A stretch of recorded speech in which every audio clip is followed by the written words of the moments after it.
So tonight we got the return once again of Cody Rhodes and the return officially back to Smackdown, Brock Lesnar.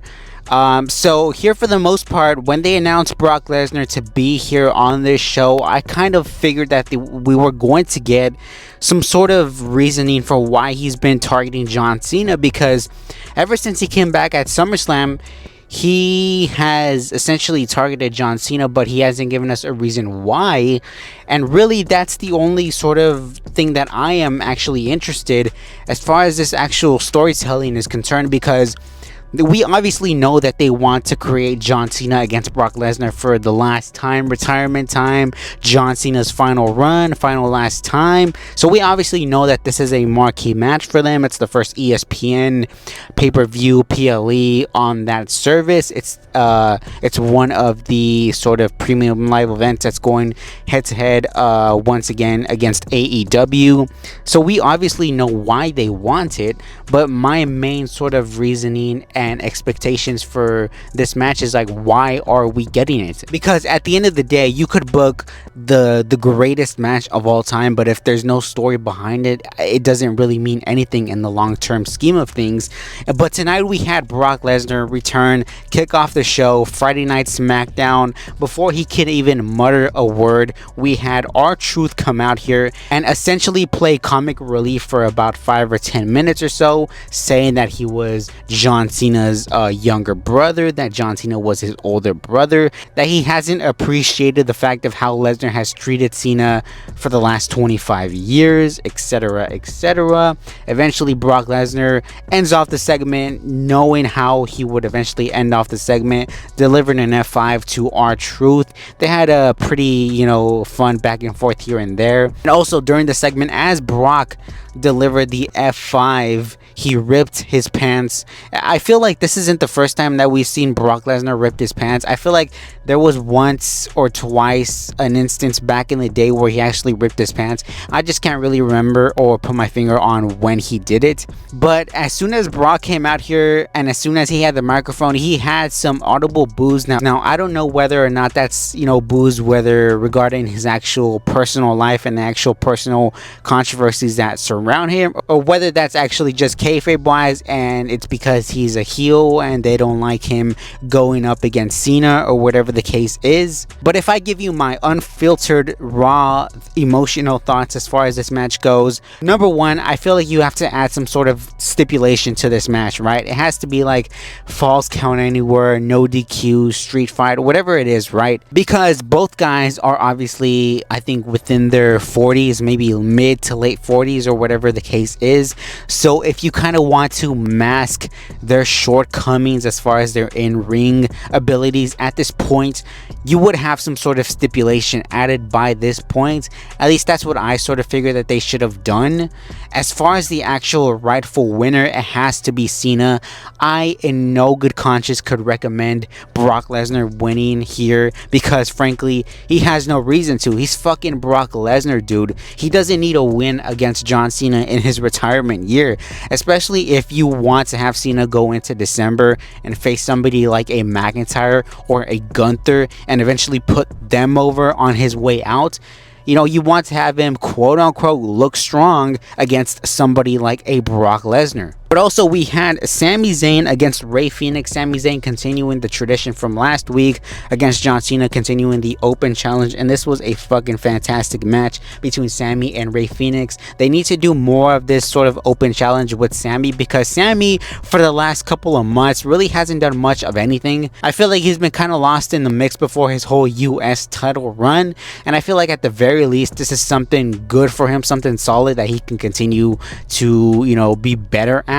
Especially Rey Fenix, because if you compare Rey Fenix to Penta is obviously the Jeff Hardy of those two guys, right? He's favored a lot more.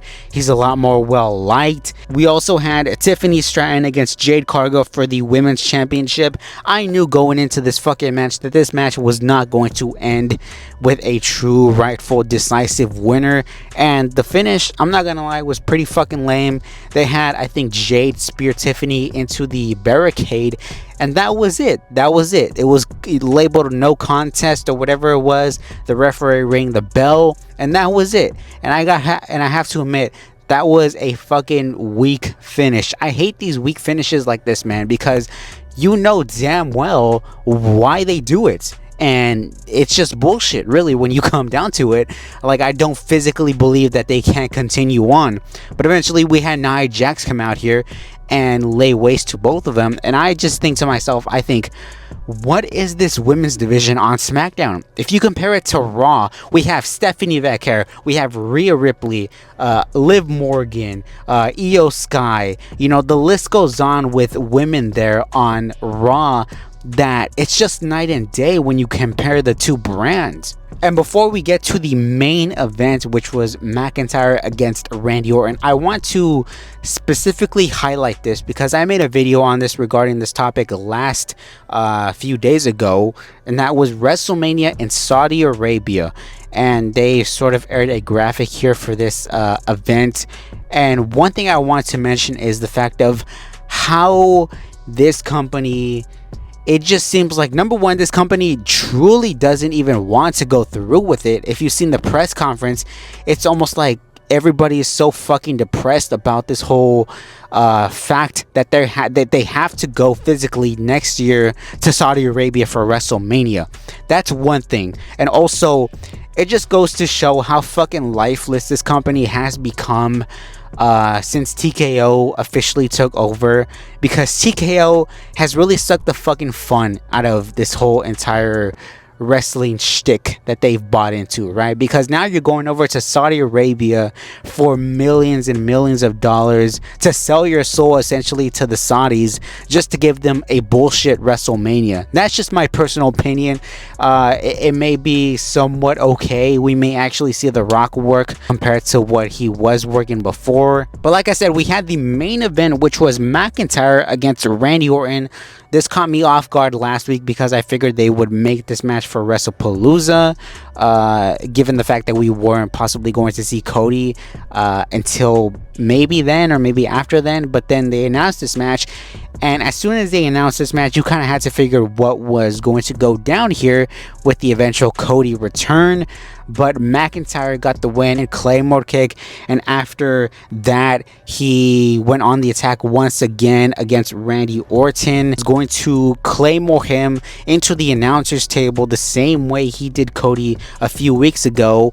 And of course we hear Kingdom play, and out comes Cody Rhodes, rushes Drew McIntyre, makes the save for Randy Orton, and he grabs the microphone and challenges McIntyre to a match at WrestlePalooza.